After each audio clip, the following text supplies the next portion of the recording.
आम्ही अनेक सांस्कृतिक कार्यक्रमांना प्राधान्य देत असतो, खेळांना प्राधान्य देत असतो।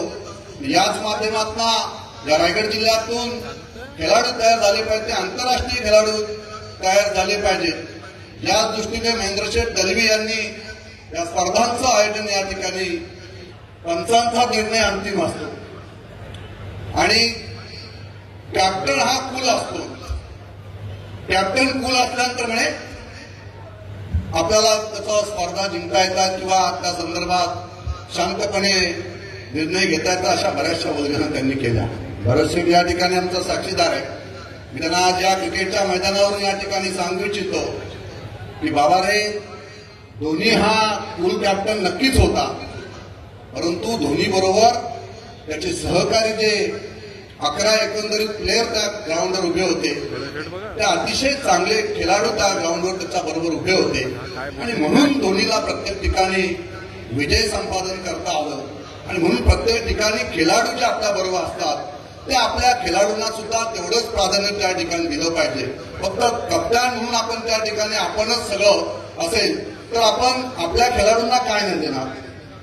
आणि मी त्या नेत्यांना, खासदारांना या ठिकाणी सांगेन की बाबा, तुम्ही कप्तान व्हायला चाललात तर मुलगी पण माझीच खेळाडू, पोरगाही माझाच खेळाडू आणि सगळं मलाच पाहिजे रायगड जिल्ह्यात, तर असं का होणार नाही। आम्ही छत्रपती शिवाजी महाराजांचे मावळे आहोत, त्यामुळे क्रिकेट खेळाचं तू आम्हाला उदाहरण या ठिकाणी देऊ नकोस।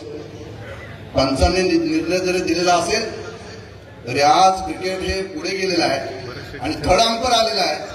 थर्ड अंपरनी तो निर्णय चुकीचा होता म्हणून आपण त्या ठिकाणी स्थगिती देऊ शकलो, हे सुद्धा आपण त्या ठिकाणी विसरता कामा नये। आणि म्हणून आपण जे काय आहे ते स्वतःसाठी न करता आपण इतरांसाठी, आपल्या खेळाडूंना प्राधान्य दिलं पाहिजे।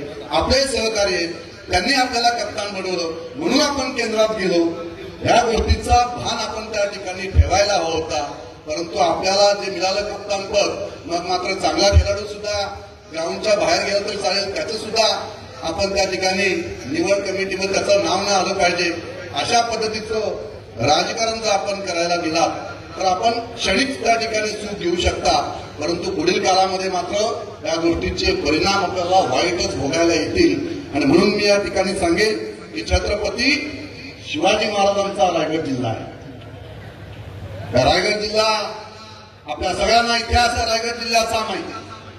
छत्रपती शिवाजी महाराजांच्या पदस्पर्शाने पावन झालेली ही भूमी आहे। या भूमीचा आदर्श घेऊन आम्ही छत्रपती शिवाजी महाराजांचं मावळे म्हणून या मतदारसंघामध्ये, या संपूर्ण रायगड जिल्ह्यामध्ये काम करत आहोत। शिवसेना ही वाढली अशीच वाढलेली नाहीये। शिवसेनेने जो भगवा खांद्यावर घेतला तो संतांचा भगवा ध्वज वंदनीय बाळासाहेबांनी खांद्यावर घेतला आणि बाळासाहेबांचा भगवा, शिवसेनेचा भगवा ध्वज आम्ही रायगडच्या तिन्ही मावल्यांनी खांद्यावर घेतला। आणि म्हणून आपण सगळ्यांना माहिती, छावा चित्रपट आपण साऱ्यांनी पाहिला असेल।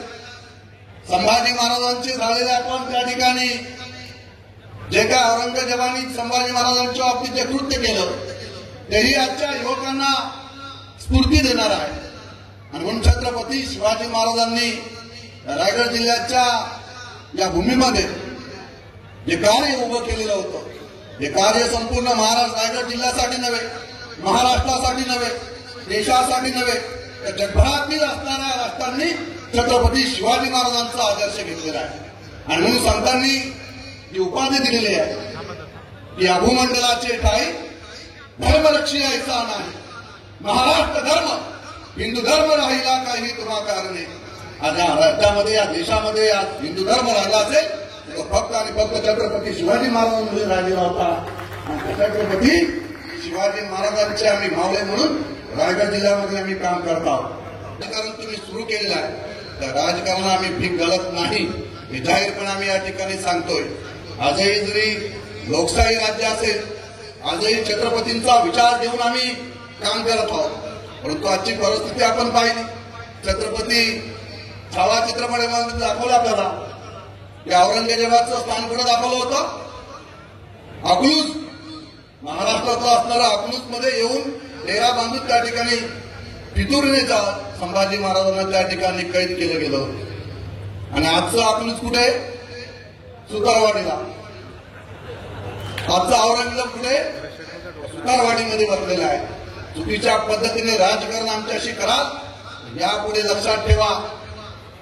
कर्जत मतदारसंघ लढलोय, पुढच्या वेळेला भरतशेठ साहेबांनी आशीर्वाद दिला तर रायगडमध्ये येऊन त्या ठिकाणी रायगडची लोकसभा लावण्याची तयारी आम्ही त्या ठिकाणी ठेवू.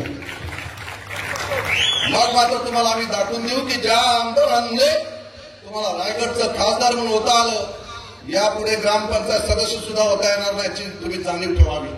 कारण आम्ही छत्रपती शिवाजी महाराजांचे मावले आहोत.